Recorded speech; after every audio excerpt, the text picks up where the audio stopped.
Good afternoon. 13 News at 4 begins with breaking news. Let's take you live to I-70 East. This is near Mount Comfort Road. This is in Hancock County. You are looking at a crash. This is where two semis ended up colliding. They caught fire, and it all just happened about a half hour ago. And right now, eastbound lanes in that area are closed, as you can see in that picture. And it looks like westbound's going really slowly. Traffic is being diverted at Mount Comfort Road, and authorities are asking drivers to look for alternative routes. If we can we get over to Sean for more details on this? Sean, again, they're asking drivers to divert off on Mount Comfort, which is right before you get to Greenfield if you're heading east. Yeah, that's exactly what you're going to want to do. If you're an eastbound traveler here, you want to get off at Washington Street. If you take 70 normally, you want to stay off of 70 East. I mean, this is a roadway that doesn't need accidents to cause a lot of problems. And we just got a new one, by the way, Penn Pike and 38th Street. But here is that stretch where they've shut down 70. Now, if you're in Greenfield, you're good to go. If you're on 70 West, you're okay. You're just going to be slow there. But bottom line, you want to stay away from 70 East. Washington Street to eventually go through Cumberland and Greenfield is going to be your way to go on this one here. This is going to take a little bit to clean up. But again, this is a stretch of road that is usually problematic any time of day. But then you throw in this accident, that's going to make it much, much worse. Yeah, and so if you are watching at home, you know someone who typically takes 70 East to get home from Indianapolis, you may want to give them a heads up that they're going to want to take an alternate route. We'll keep an eye on that, bring you another update coming up in just a few minutes. Also today, the search continues for a motive in that deadly school shooting in Madison, Wisconsin. Yeah, one of our top stories today. Investigators said the student who pulled the trigger was a 15-year-old girl. Ivan Rodriguez is in Madison, Wisconsin this afternoon with the latest from investigators. The past 24 hours have been a flurry of emotion, sadness, anger, disappointment,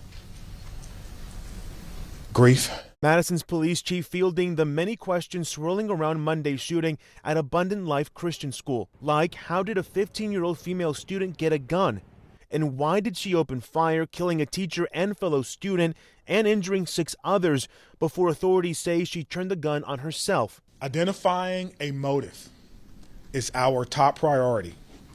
But at this time, it appears that the motive was a combination of factors. Investigators also conducted a search of the shooter's family home on Monday. It's illegal under Wisconsin law for anyone to intentionally sell, loan, or give a dangerous weapon to someone under 18, with some exceptions such as hunting or military service. We also want to look at if the parents may have been negligent. At this time, it does not appear to be the case. One retired FBI agent suggests parental liability could come into play in another way. If she made overt actions and overt statements that she wants to kill and they didn't do it, that should be considered too. What is known is that this school shooting marks the 83rd this year, the most on record for school shootings as tracked by CNN since 2008. Our daughter doesn't like that they do drills every single month for active shooters, but she's fairly glad now that they knew what to do. In Madison, Wisconsin, I'm Ivan Rodriguez reporting. And more breaking news. Within the last few minutes, we've learned the young man accused of killing a healthcare CEO in New York City has been indicted by a Manhattan grand jury. We've been waiting on this. Luigi Mangione is now charged with murder as an act of terrorism. And this indictment could help move along procedural steps towards extraditing him from Pennsylvania to New York. Investigators say Mangione killed Brian Thompson in Midtown Manhattan back on December 4th. Thompson was the CEO of United Healthcare, which is the nation's largest medical insurer. Mangione's lawyer has not commented on that case. We'll continue to follow that. More developments as they come in there. Back here in Indianapolis, a 16-year-old is under arrest accused of stabbing a fellow student to death a few blocks from school. It happened yesterday near Randolph and Michigan Streets. IPS confirms the victim is Annabelle Trujillo.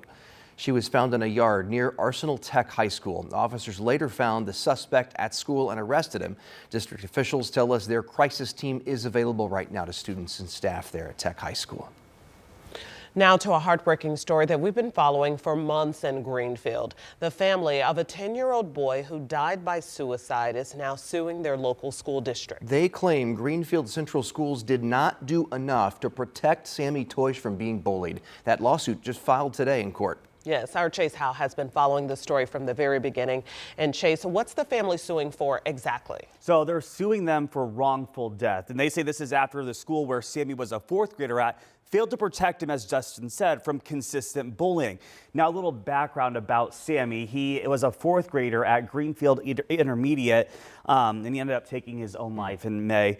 And now his family says he was bullied up until the morning he died, and it ranged from online harassment to name calling and to physical attacks.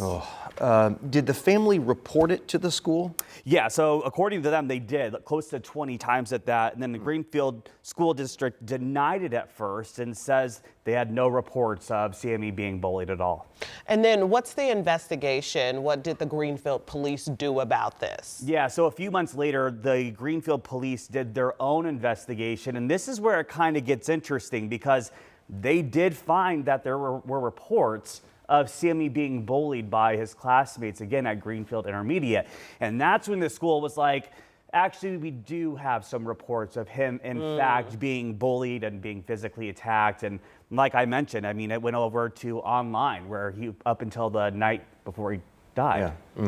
Yeah. I mean, certainly a tough situation for the family, for everyone involved. I'm sure it's not the outcome that they wanted, but legally, we have to see how everything plays out. I'm curious, what are they asking for in this suit? That's right what I was getting to. So right now they're asking for a jury trial in this case, but what's not clear is the amount of money they are requesting or if any action should be taken by the school district. Right now, we just don't know. It wasn't put out into that lawsuit I read today. Boy, your heart just hurts for that family and that community, especially seeing those videos and pictures there.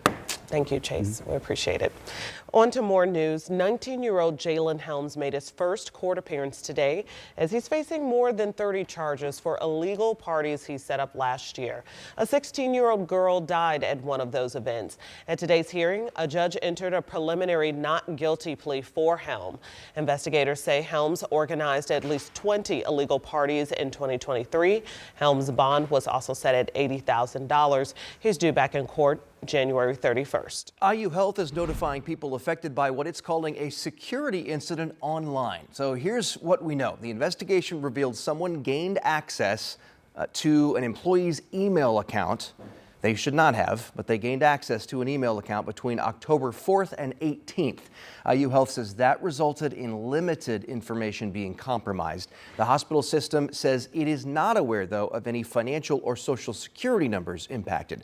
They've set up a call center to answer any questions you may have. That number is on your screen right there. It's 844-920-8857. If you need to see it again, we've got it online at WTHR.com. All right, look at this beautiful view of downtown Indianapolis. The sun warming us up, but it doesn't have to work too hard because it's mild. It's just nice to see some sunshine after yesterday. Yeah, I know. Enjoy it because we're going to be back to some rain as we go through tonight, tomorrow morning. But it's okay. It was a great day. I just spent most of it inside. That's all. That's right. I'm not complaining. It was good, too. Yeah, temperatures once again, upper 40s, lower 50s. Not near 60 like yesterday, but still this is above the pace for mid-December by a good 10 degrees here. Mid-high level clouds you can see on our camera network will set the stage for a pretty vibrant sunset here this evening. 43 the cooler spot in Kokomo. Lower to mid-50s, central and southern Indiana with that bright sky. But you can see the cloud deck, and this is a little hint of what's on the way as we go through tonight into tomorrow morning. We'll discuss that in just a second. Right now, 51 with a dew point of 29. The air, it's dry. 42% of the humidity, that's going to be key. Showers going to be moving in tonight. Rain variety, though they will mix with a little bit of snowflakes tomorrow morning. Then we're going to trend much colder as we go into Friday and go into this weekend here. And that's going to squeeze out some snow showers, but that really isn't the sign of what's ahead for next week, which is going to be above average temperatures here. And I hate to say it, but we're talking more warm and wet versus a white Christmas. 7-day coming up in just a few minutes. Here it is on Future Track 13.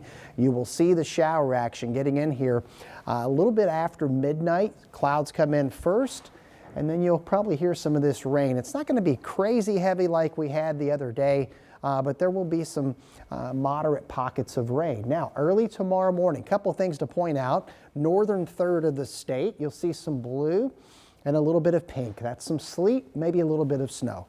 Notice our temperatures. Most of them going to be above freezing, so roadways should just be wet tomorrow morning, but maybe a random overpass might get a little slick up across the northern third of the state. Kids will need their rain gear for tomorrow morning.